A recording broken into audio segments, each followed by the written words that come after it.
Hi, everybody. Welcome to Next to Media. I'm Mike Shields. My guest this week is Grace Cow. She is the Chief Marketing Officer, of Snap. Wow, did I butcher that? Hey, Grace, how's it going? Hey. Hi, Mike. So much. Thank you so much for having us. Same. Excited to talk to you. You're in your new role for a couple months, so good timing. Stupid question. So when you're CMO at a big brand like Pepsi or something, you're in charge of the consumer marketing and everything. When you're CMO at an ad tech company, it's purely a B2B gig. What is this more akin to that, or like what is your kind of purview and main Yeah. mission here? No, I took this gig, which I'm loving, is the fact that we do have multiple audiences for Snap. So the audiences that I want to reach include everyone from consumers, so people who consume the app and download the app for Snapchat. Absolutely B2B. I love B2B marketers and advertisers, so people can see Snap as a great place for them to tell their brand stories. And then also developers. So we definitely Sure. also, from a marketing standpoint, talk to developers because we want them to create amazing things and amazing experiences for brands as well as Yeah, for. people forget about that constituency. Yeah, That yeah, probably requires a very yeah. unique kind of approach. So that's a lot of stuff going on. I want to ask you, where do you know what's interesting to me is Snap, I guess, burst on the scene like what 10-ish years ago, a little more than that.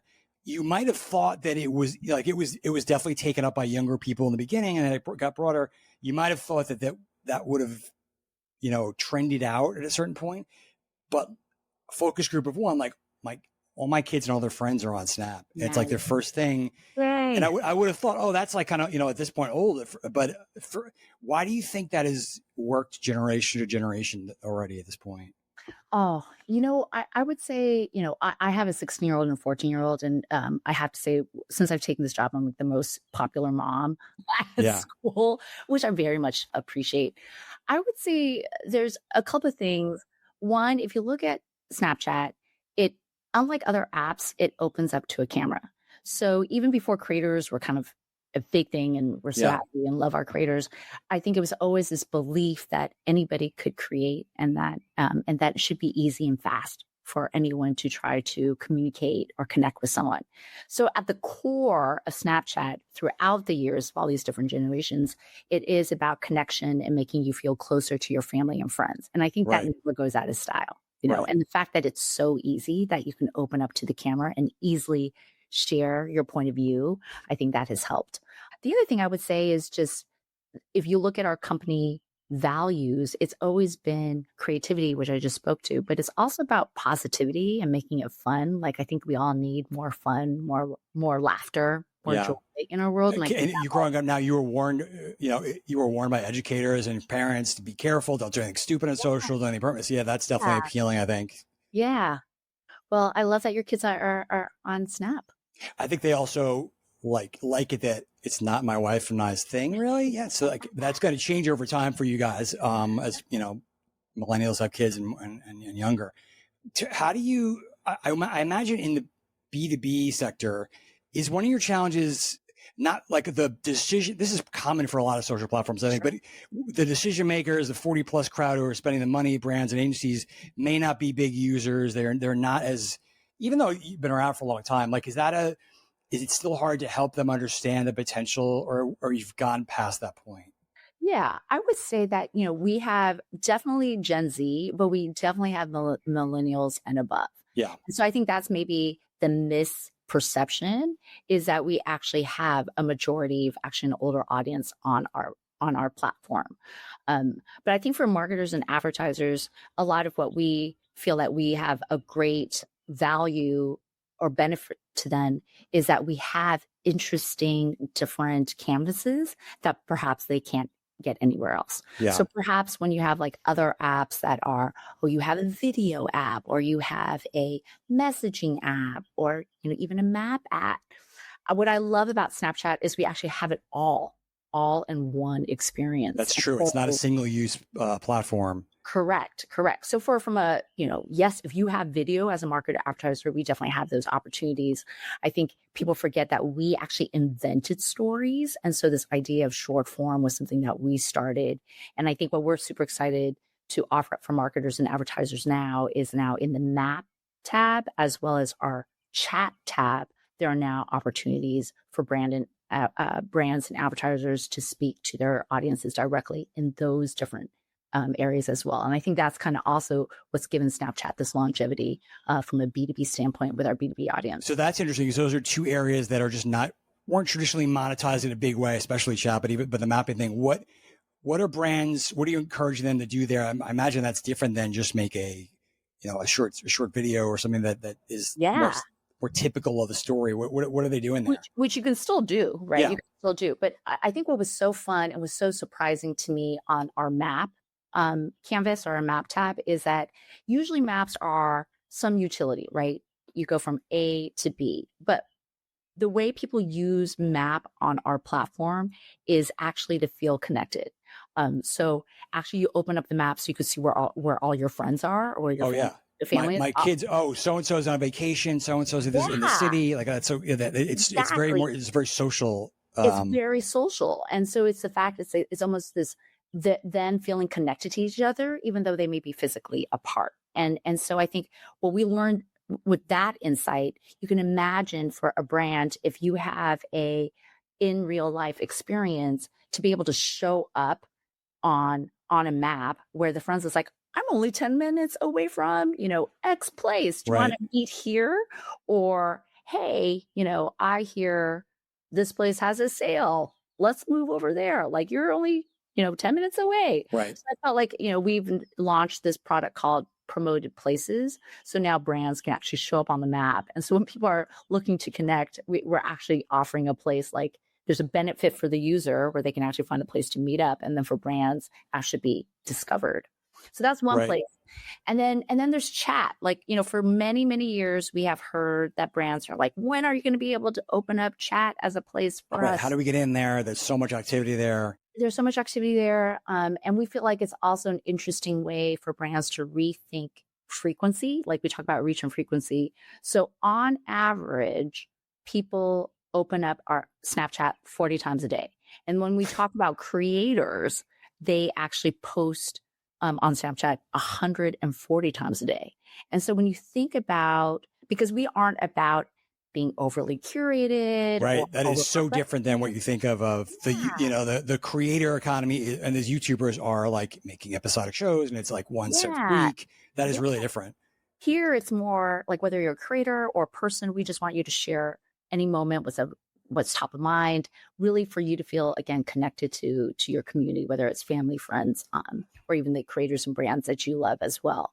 And so chat really was to open up that opportunity for brands to feel like that you can have that more one-to-one conversation with your audiences. And what we learned is that our audiences actually welcome brands and want to have a relationship with brands directly.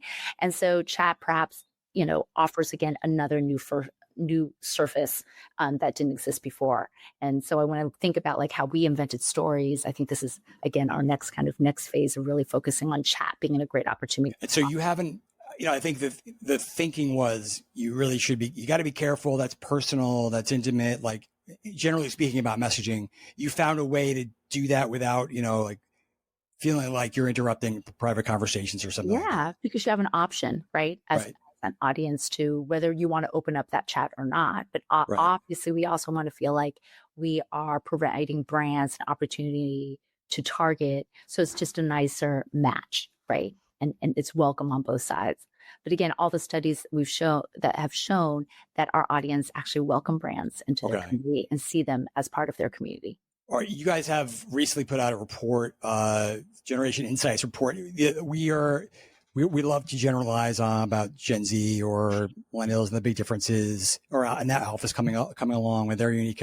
What are some things that maybe you guys know that we don't know, or that are a little perhaps surprising about your different demographics? Yeah, thanks, Mike. Thanks for asking. The report is called Snapchat Generation, and like I said, I have two of those generation people in our household, and so I feel like I'm getting to know. You're loving it. My kids more better too. Some fun trends that we've seen is, and I'm sure you might have heard this in other places, but we definitely see it every single day on Snapchat, is this idea of authenticity. Like I kind of spoke about it before.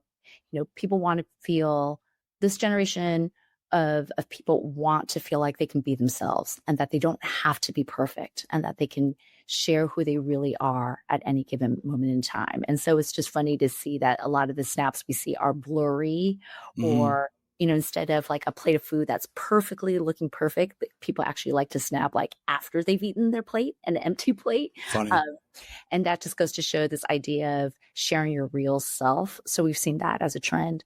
The other thing that we've seen is that voice is actually really big on Snap. So people leaving voice memos and Interesting. and you'll love this, Mike, having almost like mini podcasts, mini intimate Okay. one-on-one podcasts with their friends on Snap was something that came up. So the fact that people are using their voice, literally using their voice on Snapchat. Is that a pretty recent phenomenon, or is it? Yeah. We've seen growth in voice memos to each other. Because I would think that's like so passe. Kids don't know voicemail and answering machines and things like that. But that's interesting. Yeah, because they feel that they want to, again, share how they're feeling at any given moment. And so we thought that was actually a really surprising Huh. piece as well. But those were a couple of things that I thought was very interesting. And then again, creativity, right? When we look at your Bitmojis, I think on average, they were like 100 million different Bitmoji outfit changes. Of So the course. thought of that you have different moods and that you want to express yourself in different ways. So I think this next generation, and it makes me happy because I have two of them, super creative, super wanting to be real, like not being afraid of being imperfect All is right. So really not totally screwed and depressed and sensitive. And like, we're no, not good, at good. All right. all. All right. I feel Not at better. all. I mean, we've also seen again, like that we did this survey, and when we asked this generation of like what were values that they valued, they actually said work ethic, trust, All respect, right. were the highest aspects of what they valued right now. So All yeah, right. That's hopeful. it's a pretty thoughtful generation. All right, good, good. I'm liking what I'm hearing. Okay, when you talk to brands, it is a your strength and your challenge. I would think is you're talking to all kinds of different brands of different sizes and KPIs, and you try and nail the big brands and the hardcore DR guys, the mobile games. How do you kind of craft messaging to cater to all those different constituencies, and what does that dynamic look like between all those players? Yeah, I would say whether you are a small business, and my husband is one, or a big brand, right? We feel that we provide first and foremost an effective platform. So it doesn't matter what size you are. I feel like every business you're here to make sure that you achieve your business goals, business results, and we can provide. And so first and foremost, from Snapchat, we want you to feel that we are an effective platform for you and a hard working one. And then I would say that we know that you're going to have different things on your media plan, but what we feel that Snapchat can bring to the table is a really great understanding of this generation that we just talked about, the Snapchat Right. generation, and then we also feel that we provide different brand experiences that you can't get anywhere else. So whether it's chat, which we call sponsored snaps, or if it's promoted places on the map, we feel like we can run your current assets, but then we can hopefully also show that you can stretch and do different ways of interacting with your audience, because everything we've seen with this audience is that they aren't passive at all. Right. They actually want more from you and want to engage with you more frequently and more perhaps in more one-on-one or intimate settings. I want to come back to the brand stuff, but when it comes to the, for the small businesses or the brands that really care about proving effectiveness, where you've probably had to evolve your attribution over the years with changes with Apple and just the way the industry is changing. Where do things kind of stand now in helping? Not every campaign is going to be a direct sale driving retail campaign, but in terms of your attribution, what's the state of things? Yeah, I think what we're trying to do is definitely provide more different solutions. So we just rolled out smart campaign solutions where we are looking at more ways that brands can automate the way they buy, the way they bid, and the way they optimize. So I think we know that today business changes every single day. So how can we again provide more AI tools, automated tools to make it easier for brands, no matter the size and no matter Right. the objective. Now, when it comes to creative, and you mentioned this a couple of times, like there's a overall push towards, or not, I shouldn't say push, but a lot of experimentation with Gen AI and trying to, brands would like to be able to produce a lot more creative and use it the right moment. Can, does that lend itself? Because Snap is sort of has a very unique style of creative. You often use outside developers or third parties. Does it lend itself to that? Can you guys help accelerate that? What's that? What does that look like? Absolutely. I think for us is because this generation, people come to Snapchat so that they feel like they can be themselves and not perfect. Right. So if you think from a brand standpoint, you could show up like a Snapchatter. Like we always advise brands, like just experiment, try different things. It's very easy to create on Snap if you look at our tools. So you can have that kind of frequency and test and optimize more quickly. We feel like on Snapchat. Right. The other thing that we feel like we can offer is the fact that when you look at AI tools, what's unique on Snapchat is that we feel that you could, because we, again, open to camera, you immediately put your audience in as the center of your brand story. So we have AI, Gen I, AR lenses. So you can, as a brand, create a branded experience with AR, but you can have your audience actually be the star Right. of that lens. And so we feel like that's actually That's easy. pretty different than a lot of Yeah. our, And it's very, very easy for a brand to do that because it is AI powered. Just to give you a framing, I think we have 300 million AR engagements daily on Snap. Okay, so that was going to be my next question, because I think people wondered, we're still wondering if VR has had moments and it's definitely advanced, but is there going to be like this huge revolution? And it seems to be coming, although there's some impatience with AR. Last few years, I think every brand thought they were going to be using that on all kinds of platforms. Yeah. That hasn't totally happened, but it sounds like it's still really percolating on Snap. Yeah. What is that, because it's so easy, or is it because the users use it natively? Like what's going on there? Yeah, I think a couple of things. We've definitely seen growth, again, 300 million daily AR engagements. So we actually have seen growth of AR adoption. I think we're also trying to provide easier tools for anyone to be able to create on AR. So for example, there's going to be a new tool that we're launching called Easy Lens. So you can have like a simple prompt and type in, and it'll create a AR lens in seconds. So that's something we're super excited Okay, about. because I'm sure some brands are like, I don't even know how to get started. What do I do? Exactly. So I think we are definitely, this is the developer side, right? For our standpoint of creating very easy tools. Our vision is that we feel like any creator, not a developer, any creator should be able to create a lens, an AR lens easily. Now, I know in the past you've showcased a lot of use of AR for shopping, for trying stuff on. I think seeing how styles look. Is that still a big trend? What are brands doing there that might be kind of interesting? Yeah, we are definitely using AR. So for brands, we've seen brands come to us to use AR for just trial, like whether it is beauty or clothing. We've definitely seen that. We've also seen a lot of creators do fun things. So for example, when Beyonce launched Cowboy Carter, you could use a Cowboy Carter lens and put yourself in a Cowboy Carter outfit. So we've seen very different use cases, but I think the key thing that we've always encouraged brands is just you can actually put your audience at the center and make them be a co-collaborator with you from a creative standpoint. And do you guys want to be a shopping fulfillment platform, or do you mostly send those folks to retailer sites or other outlets? Yeah, I think for us is we want to be client objective led and client results led. So for us, we want to make sure if your objective is to drive traffic to your stores, then that's our objective too. Okay, I want to come back to creators. It's been interesting.